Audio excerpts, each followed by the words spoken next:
Welcome to the Joseph Goldstein Insight Hour. This podcast is an expression of our shared interest in self-discovery. Join Joseph as he shares his deep knowledge of the path of mindfulness. If you are interested in supporting this podcast, please go to BeHereNowNetwork.com/Joseph.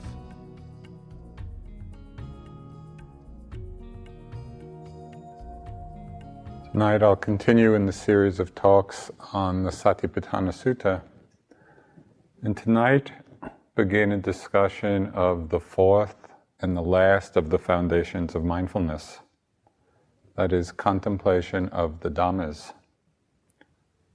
As you know, the word Dhamma, or Dharma in Sanskrit, has a wide range of meanings depending on the context.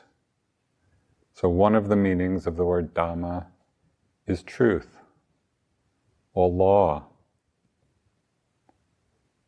or the teachings of the Buddha, or the general principles of the teachings of the Buddha,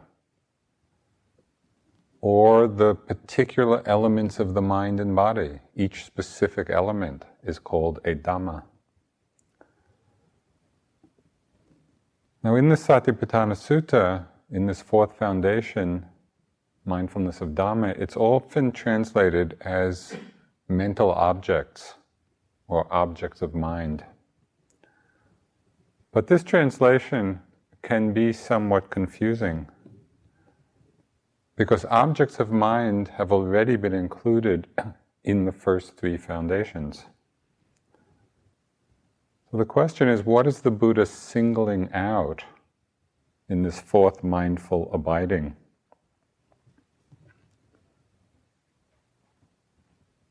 In his book, Satipatthāna, The Direct Path to Realization, which we've been using a lot in these talks, the Venerable Analayo has a very lucid and incisive analysis of what precisely is meant by this contemplation of Dhamma, of how this term is being used.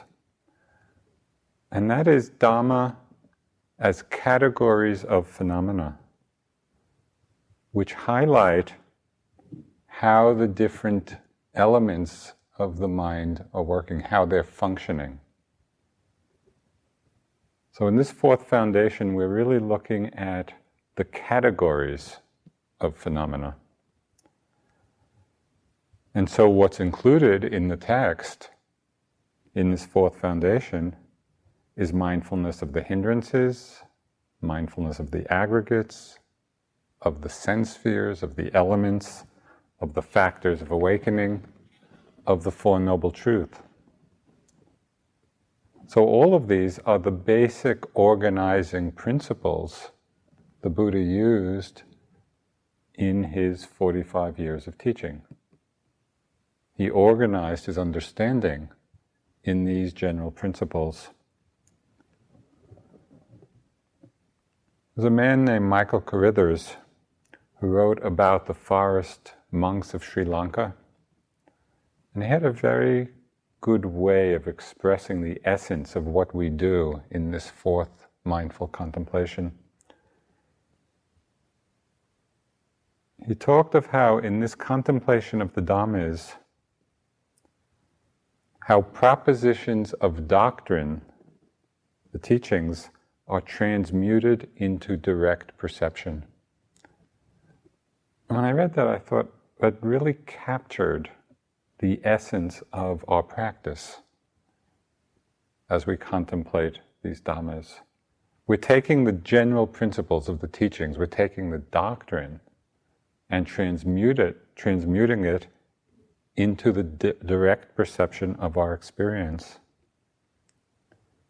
So instead of it being a philosophical analysis or a philosophical discussion, the Buddha is showing us here very directly how to investigate these truths, these guiding or general principles of phenomena, the categories of phenomena, of how we can investigate for ourselves so we experience the truth of them for ourselves. When I was in college, I was studying philosophy.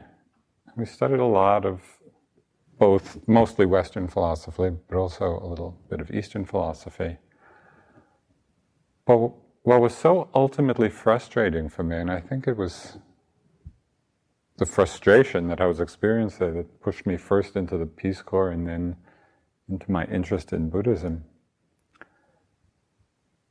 was that there was no exploration at all of how the philosophies we were discussing and analyzing, how they applied to life, how we could actually experience them in our lives. So it all stayed very abstract, very theoretical. Coming to the teachings of the Buddha, it was so vitalizing to find here was a teaching that is meant to be applied. The whole point of it is to be applied. And in the Satipatthāna Sutta, the Buddha is giving us quite explicit instructions about how to do it. So this is from the first lines of this section of the sutta. And how, bhikkhus, that's all of us, does one in regard to Dhammas abide contemplating Dhammas? So he asks the question, how do we abide in Dhammas, contemplating the Dhammas? And he says, here in regard to Dhammas, one abides contemplating Dhammas in terms of the 5 hindrances.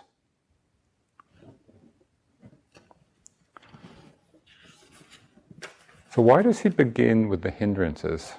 Of all the principles, and all the categories, all the many lists in the teachings, why is it that he begins this foundation with the contemplation on the hindrances?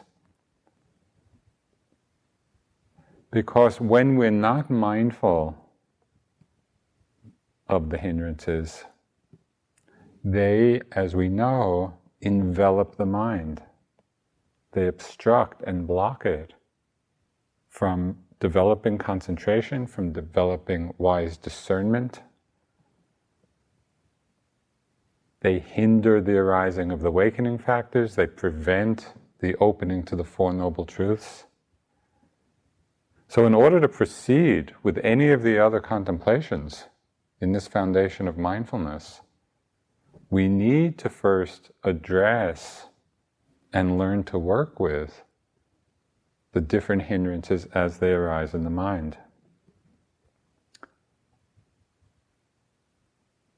The Buddha uses 2 quite well-known similes to describe how these hindrances impact the mind. You're probably familiar with both of them. The first of the similes describes how in different ways the hindrances obscure our perception of experience. So the example is given of a bowl filled with clear water, which is used for the purpose of reflecting one's image. So this bowl of clear water is being used as a mirror. And it said that sense desire is like pouring colored dye into the water.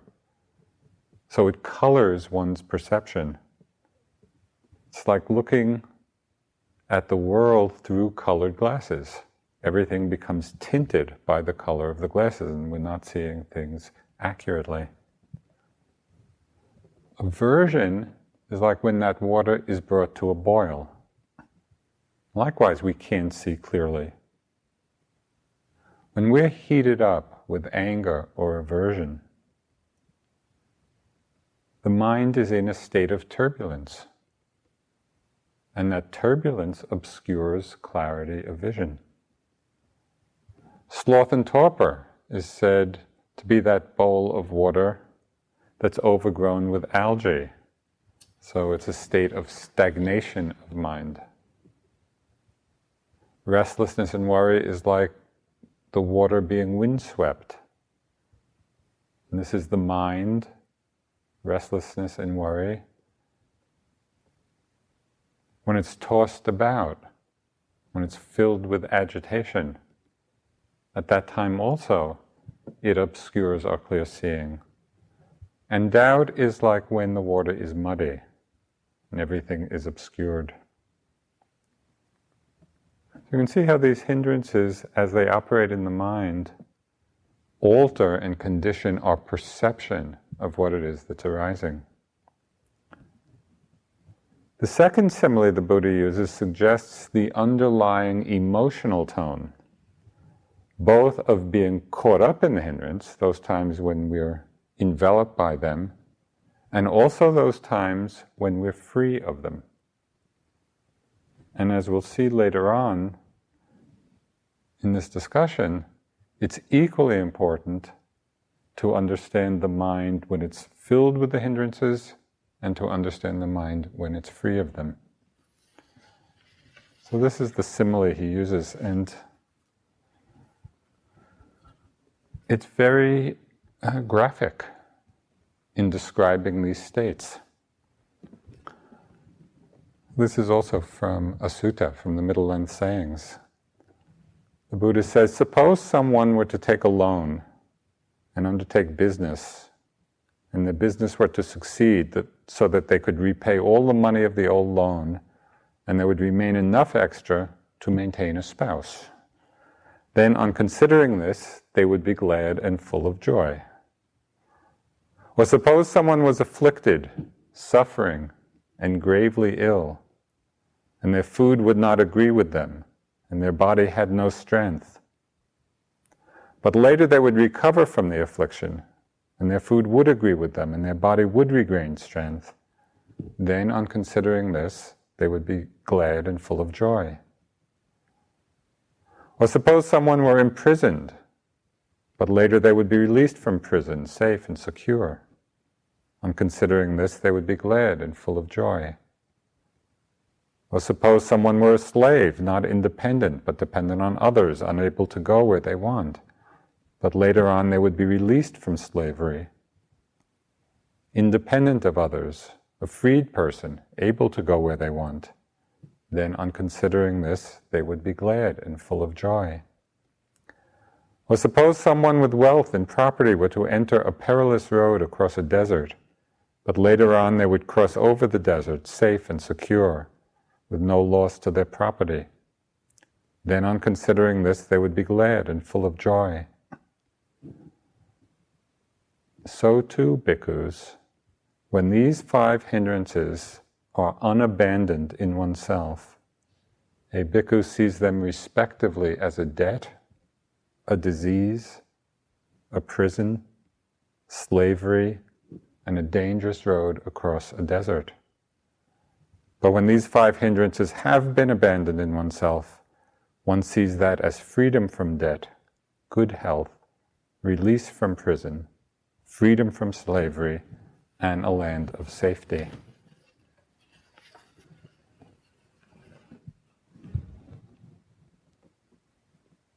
I think it's helpful to reflect on these similes not as literary images, but as quite vivid pointers to how our minds actually are affected by the presence or absence of these states. So pay particular attention in times of transition. And noticing those moments when we have been caught up in one of the hindrances, in sensual desire or aversion or sloth or restlessness or doubt. Pay attention to those moments when we go from being lost in them to being free of them. And notice the difference. Be very mindful of the difference in the quality of your mind. I think right in that moment, we will begin to appreciate the meaning of these similes that the Buddha used.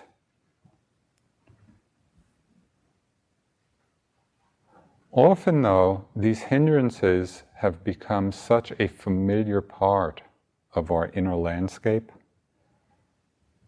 that we overlook or don't realize the impact they're having in our lives.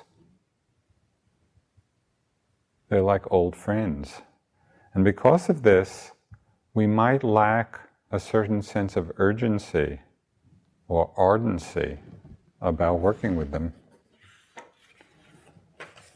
So in this fourth foundation of mindfulness, and right at the beginning of it, the Buddha is reminding us that abandoning the hindrances are a necessary step on the path to awakening, the path to realization.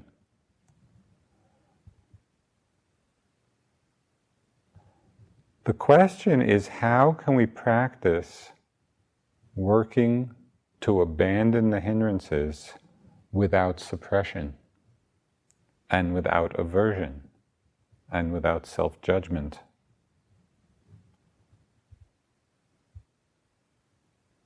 So in the sutta, the Buddha outlines 5 basic steps in working with the hindrances, in finding the middle way between indulging in them and suppression of them. So he charts the course for us. We'll begin to look at each of the 5 steps the Buddha mentions with regard to each of the hindrances, and tonight particularly with regard to sense desire, and how we can apply this in our practice. So again, this is reading from the sutta. And how does one in regard to Dhammas abide in contemplating Dhammas in terms of the 5 hindrances? So the first step, if sensual desire is present, one knows there is sensual desire in me.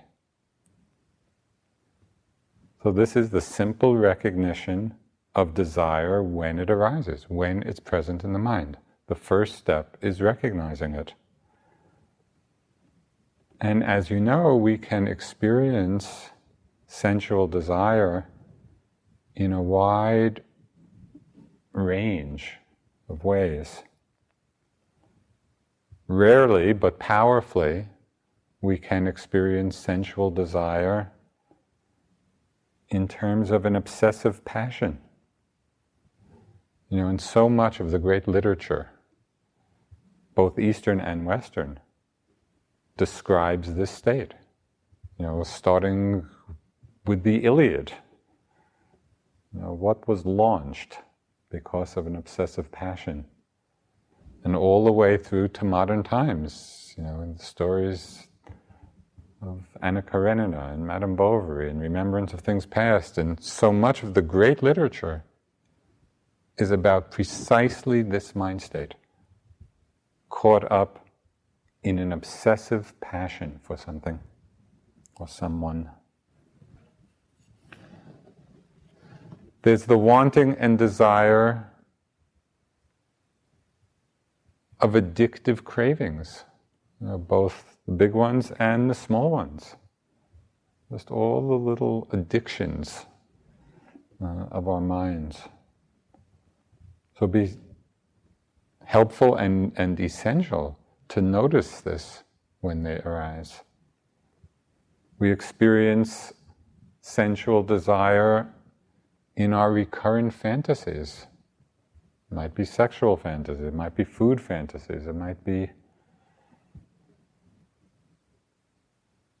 whatever. It could be any kind.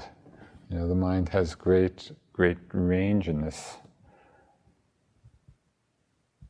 It could just be passing whims of the moment. You know, we're just going along, and then all of a sudden there's just a sudden desire or wanting of something.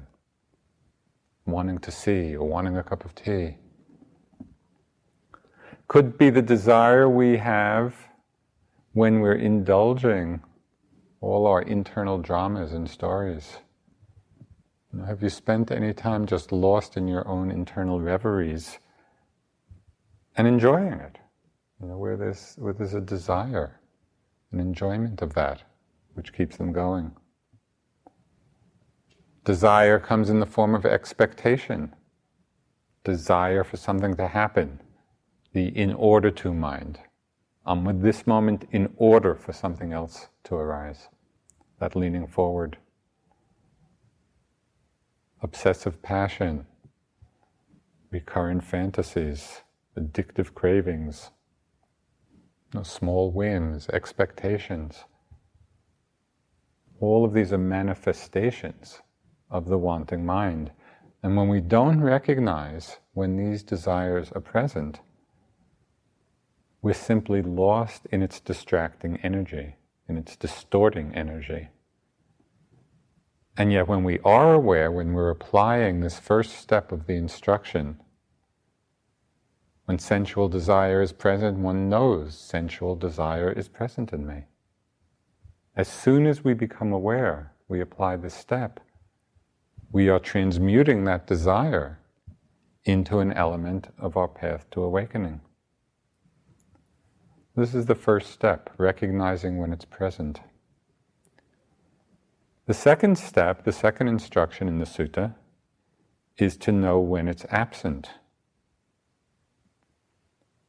If sensual desire is not present, one knows there is no sensual desire in me. So this is the conscious act of recognizing the absence of the hindrances, and here in particular, desire. This is recognizing what the Buddha called the luminous mind. That luminosity being the mind free of desire, free of craving, which he said is the basis for delight, for joy, for tranquility, for happiness, for concentration, for insight. It's worth noticing when sensual desire is absent, because we're recognizing a particular quality of our minds at that time. And it's important not to gloss over this instruction, with a simple pro forma recognition. Oh, the hindrances seem to be absent. Because the Buddha put this in, as obviously with all the teachings, for a very specific reason.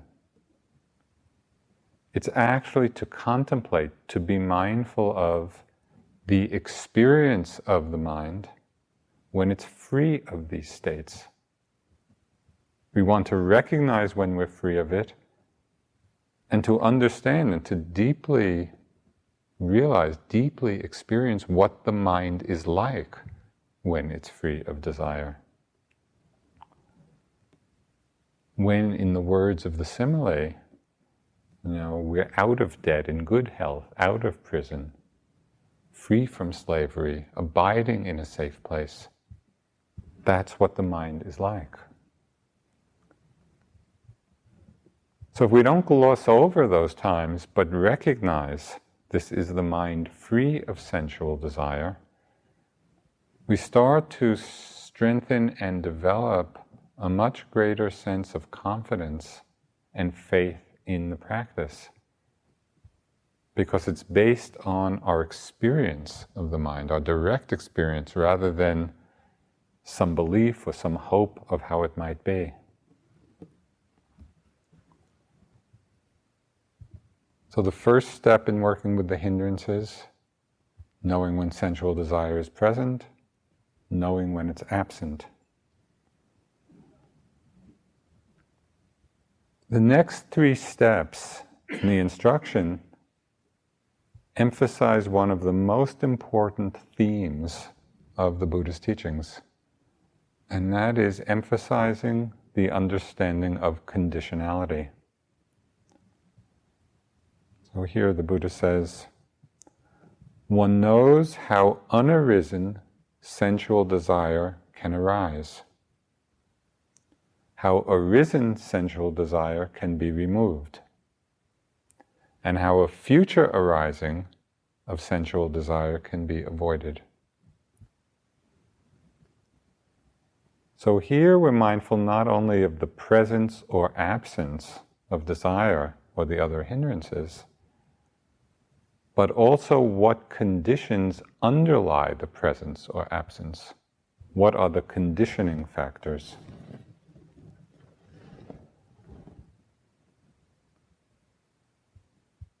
There are several ways of understanding what leads to the arising of sensual desire. Most obviously, and we work with this a lot in our practice, it arises when we're not being mindful of the arising sense object or the pleasant feeling associated with it. So when we're not mindful, whether seeing, hearing, smelling, tasting, feeling in the body, certain mind objects, when we're not mindful and not mindful of the pleasant feeling, then the habitual conditioning of desire and craving easily gets activated. A good place to watch this is in the dining room at mealtime. Even as you're kind of walking in very mindfully, but just notice what happens in the mind as you get closer to the food table. And just, is there any kind of popping out of the eyes? The awareness leaking out through the eye door, getting involved one way or another in one's likes and dislikes regarding food. Now, often there's some movement of the mind there. We can see the working of desire there when we're not mindful, and yet as soon as we might note seeing, the eyes recede back into the head, we settle back into ourselves, the mind stays receptive, and in that moment we're free of desire. Well, notice what happens if somebody appears at the forest refuge that you feel very attracted to. Now, when you're not mindful, you see this person, and it can trigger quite a run of the Vipassana romance tapes. It's very easy to spend time, to spend moments or hours or days just whiling away, in these thoughts and fantasies. And all of that came simply from not being mindful of seeing.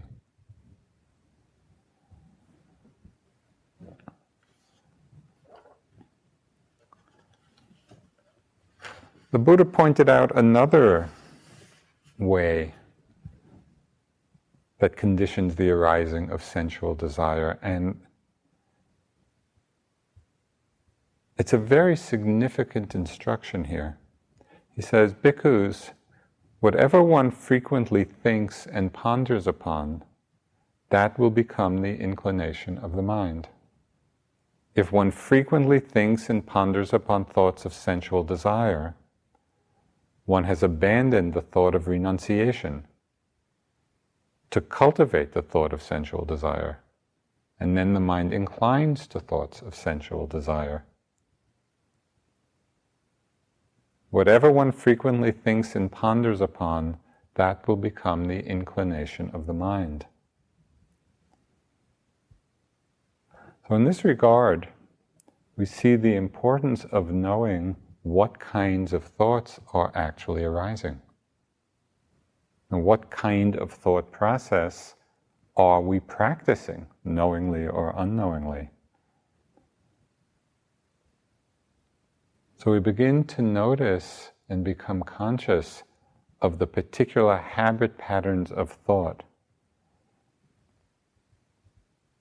that even though they may have been long established, they often go unnoticed.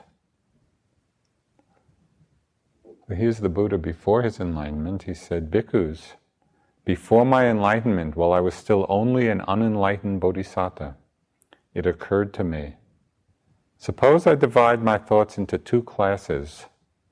Then I set on one side thoughts of sensual desire, thoughts of ill will, and thoughts of cruelty.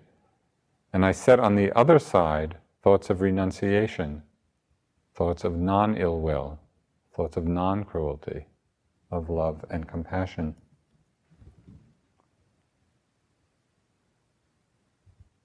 It's helpful to pay attention to the patterns of our thought, so that we begin to see which are skillful thoughts, which are unskillful thoughts, because the more frequently we ponder them, the more frequently we think them, that's where the mind inclines. You know, there's a theory in modern biology, and it was expressed very well by the biologist Rupert Sheldrake, called morphic resonance. And it has many implications, but one of the principles of this is that once something arises in nature, even if it is the first time it's arisen, once a certain phenomena happens, it's much easier for that same phenomena to happen again. And so he expressed it, and these were his words. He said, habits, now talking about habits of mind, habits are subject to natural selection. The more often they're repeated, the more probable they become. So we have to see that we are reconditioning our minds with the repetition of particular kinds of thoughts, the particular kinds of actions.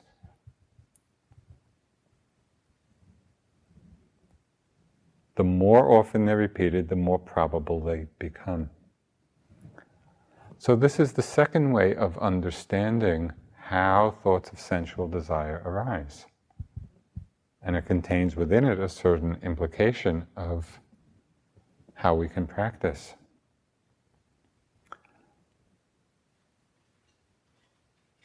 There's a third cause for the arising of sensual desire,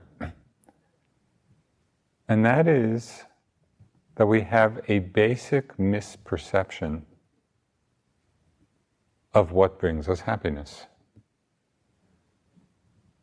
There's the basic misperception that sensual pleasures will, in the end, finally make us happy.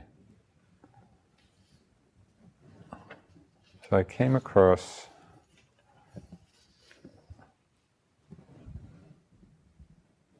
this few lines from the book Anna Karenina.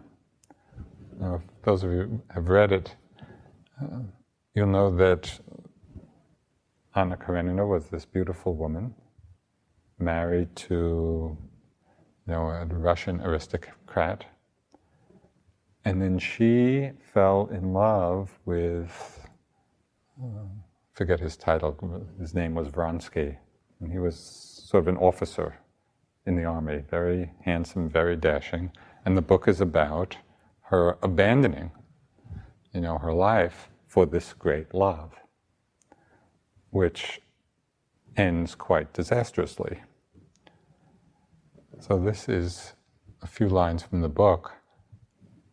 It said, Vronsky, this is the dashing military officer, Vronsky, meanwhile, in spite of the complete realization of what he had so long desired, namely his affair with Anna, was not perfectly happy. He soon felt that the realization of his desires gave him no more than a grain of sand out of the mountain of happiness he had expected. It showed him the mistake men make in picturing to themselves happiness as the realization of their desires. This is the basic misperception that most of the world acts on. We think the realization of our desires will bring us happiness. And so we keep feeding them and inclining our minds toward them and gratifying them. And of course, it never does.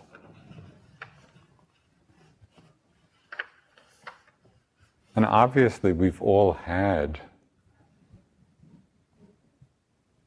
this realization to a fairly substantial extent, because it what brings us to practice. But actualizing this understanding in our lives, particularly for us as lay people, is quite challenging. Here on retreats, we're living quite simple lives. We're living more like monastics. But in our lives, there is a constant bombardment of images and sounds and input, urging us, encouraging us to seek delight in the vast array of sense pleasures. And I've seen so many ads in newspapers and magazines and on the internet, and the headline of the ad will be, "Increase your desire." As if somehow that's a skillful thing to do. Oh, your desire is flagging. Well, take this and increase it.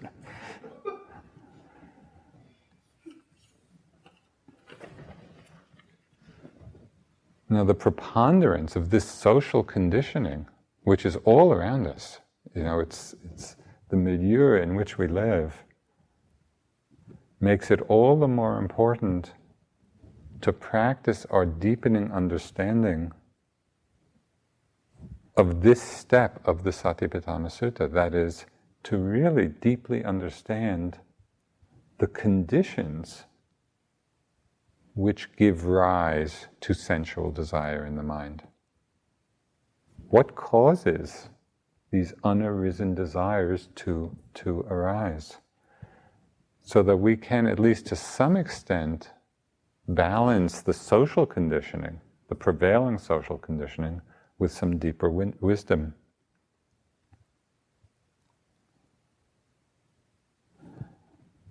The Buddha, before his enlightenment, he faced exactly the same situation. This is not new to us.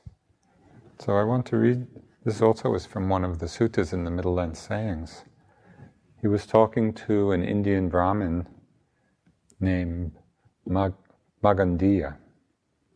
And so he said, "So too, Magandiya, formerly when I lived the home life, I enjoyed myself, provided and endowed with the 5 chords of sensual pleasures that are wished for, desired, agreeable, and likable, connected with sensual desire and provocative of lust. I had 3 palaces, one for the rainy season, one for the winter, and one for the summer.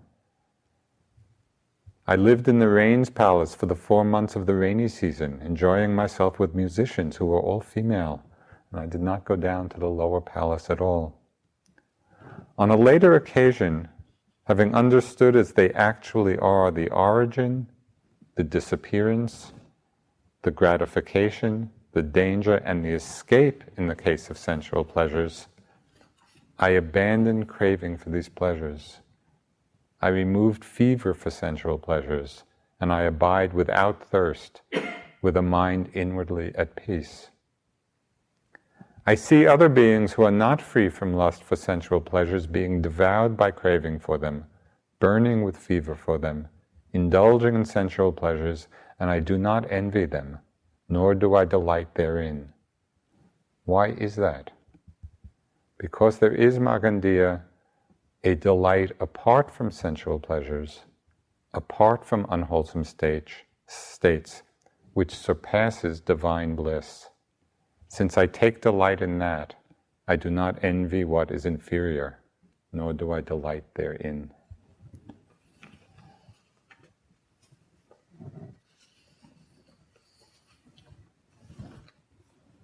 It's a powerful reminder that the possibilities of experience for us are vast. And mostly we're living in a very confined world of understanding what brings happiness.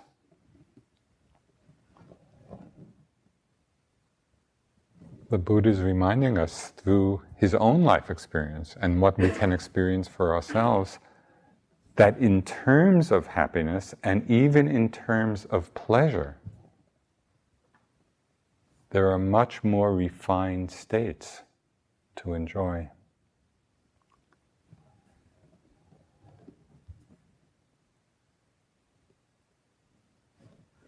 So the next instruction in the sutta says, one knows how arisen sensual desire can be removed. It's not only knowing the cause of desires to arise, once they have arisen, the question is, what do we do? How can they be removed once they have arisen? There are many texts where Mara appears, either to monks or nuns or to the Buddha himself. He appears, and it's often in the guise or in the disguise of a hindrance. But then Mara loses all his power in the moment of being recognized. And often read in the texts, Mara, I see you. And then Mara disappears, vanishes. In the moment of being mindful that sensual desire has arisen in the mind, in that moment of mindfulness, we are no longer lost in it, we are no longer identified with it. We're no longer feeding it. In that moment of mindfulness, we begin to see its impermanent, its impersonal, its insubstantial nature.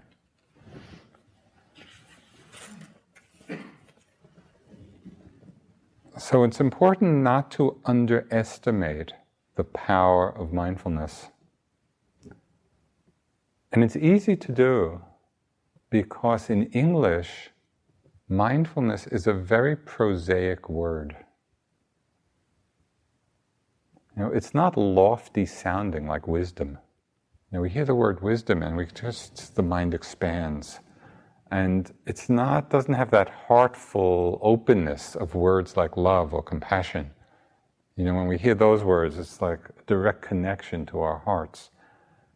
We hear the word mindfulness, and as a word in English, it's just not terribly inspiring.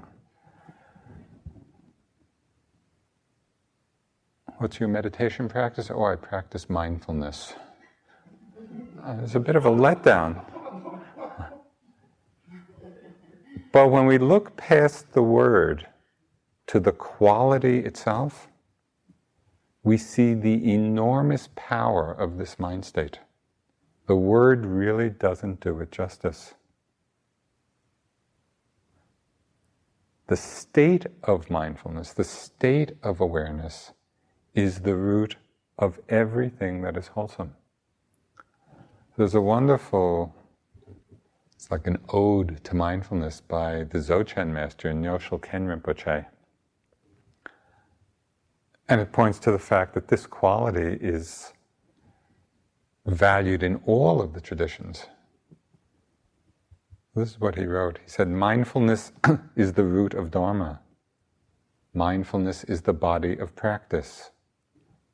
Mindfulness is the fortress of the mind. Mindfulness is the aid to the wisdom of innate wakefulness. Lack of mindfulness will allow the negative forces to overcome you. Without mindfulness, you will be swept away by laziness. Lack of mindfulness is the creator of evil deeds. Without mindfulness and presence of mind, nothing can be accomplished. Without mindfulness, you are a heartless zombie, a walking corpse. Dear Dharma friends, please be mindful. By the aspiration of the Buddhas and Bodhisattvas, may all Dharma friends attain stable mindfulness and ascend the throne of perfect awakening.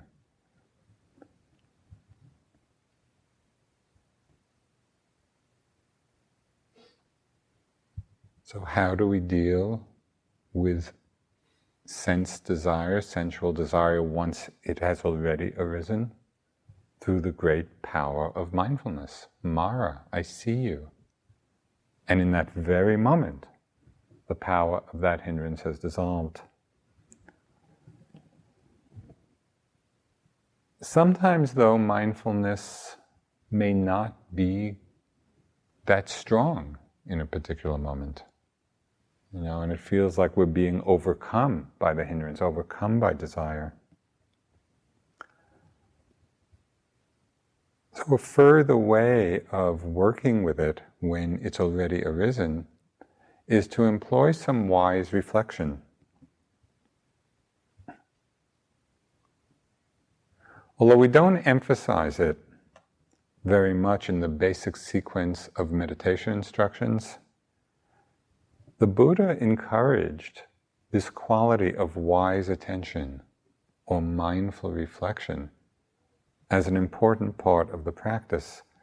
And I sometimes call it the inner Dharma coach. When we're caught up in something and the mindfulness is a little weak, we need to have this inner coach reminding us of what's possible.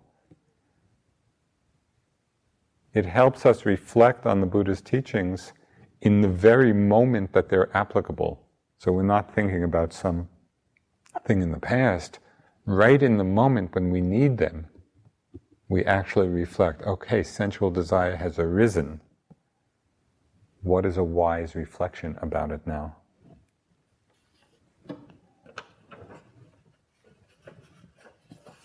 And so right from the Buddha's text, the Buddha's words, he gives us the wise reflection. This is from the same sutta, when he was talking about his practice before his enlightenment. So as I abided thus, diligent, ardent, and resolute, a thought of sensual desire arose in me. I understood thus. This thought of sensual desire has arisen in me. It leads to my own affliction, to others' affliction, and to the affliction of both. It obstructs wisdom, causes difficulties, and leads away from Nibbana. When I considered this leads to my own affliction, it subsided. When I considered this leads to others' affliction, it subsided. When I considered this leads to the affliction of both, it subsided. When I considered this obstructs wisdom, causes difficulties, and leads away from Nibbana, it subsided in me. Whenever a thought of sensual desire arose in me, I abandoned it, removed it, did away with it. It's a very active engagement with this particular habit of mind, knowing that whatever we repeatedly think of, that's where the mind inclines. So we don't need to be passive. We don't need to be victimized by our minds. We need to recognize when it's present. If the power of mindfulness is strong enough, in that very moment, it dissolves with the power of that mindfulness. If not, we call in this reflection, this reminder to ourselves.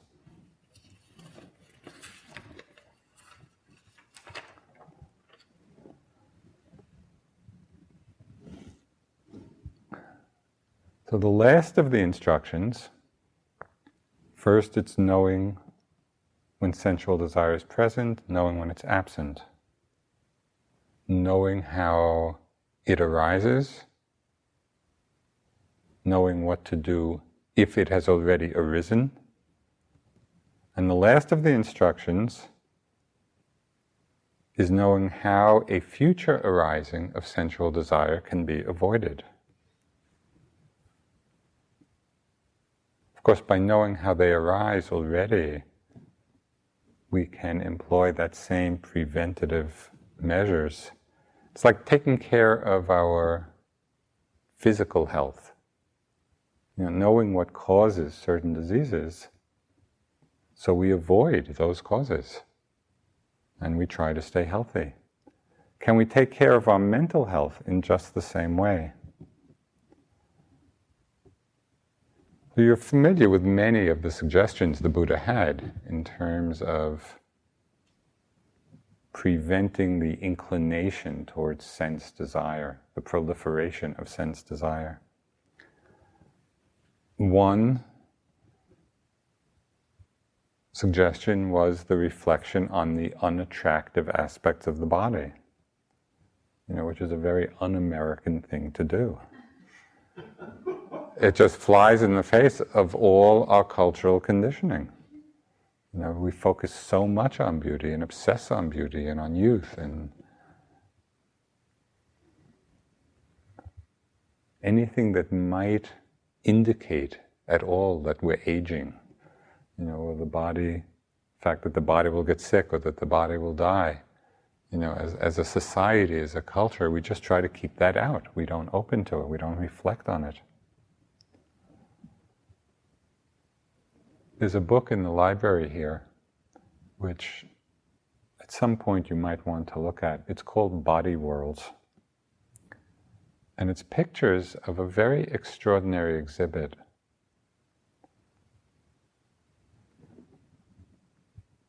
And just through a new technique of preservation, the exhibit was of all the systems of the body, the skeletal system, the organs, the system of veins and arteries, all the systems of the body are the actual elements and organs, and they're preserved and stabilized in such a way so that you can see them, you know, in various postures, all the musculature.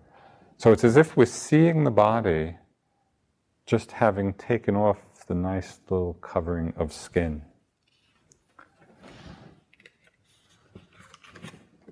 And these pictures and the exhibit must have been quite extraordinary in person. I mean, these were actual preserved bodies, but open to view. But the pictures are very vivid, the pictures of the exhibit. And it's both fascinating and to see the incredible complexity of what this body is. And even in a certain kind of way, we could see, you know, there might be a certain beauty to it, but it is certainly not provocative of lust.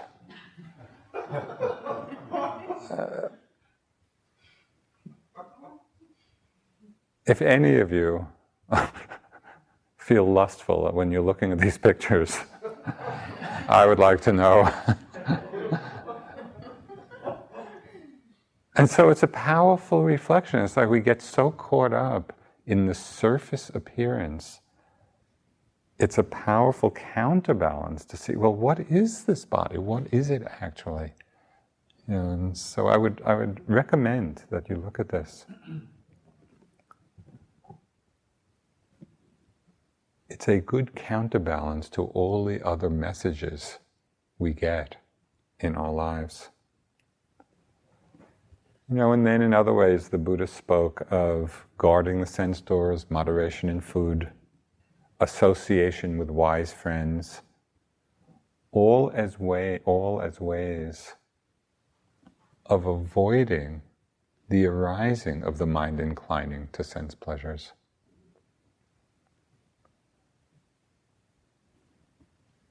So the beauty of this teaching,